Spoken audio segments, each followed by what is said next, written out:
संतांचं जगच नसल्यामुळे भिन्न व्यवहाराचा प्रश्नच नाही.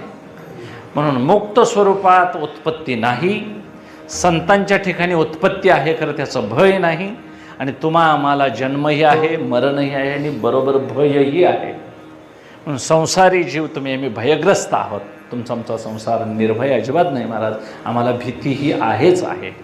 म्हणून आमच्या संसारी सगळ्या जीवांना यातून मुक्त होण्यासाठी त्यांनी भय काढून टाकण्याकरता आम्हाला साधना सांगितली, भीती काढली. आम्हाला भीती आहे, प्रत्येक गोष्टीची भीती आहे महाराज. सत्ता मिळावी भीती आहे, संपत्ती मिळावी भीती आहे, संपत्ती आहे संतती नाही त्यांना भीती आहे, सगळं ज्यांच्याजवळ आहे त्याला लोकमान्यता देत नाही ती भीती आहे त्यांना. बरं शेवटी सगळं आहे आणि शेवटी लोकापवाद येतोय, काहीतरी त्यांना अपकीर्ती लागते त्याची भीती आहे. आणि एवढं करूनही महाराज शेवटी कोणीही घरातली विचारत नाही आणि मग एकट्याला जेवण करून खावं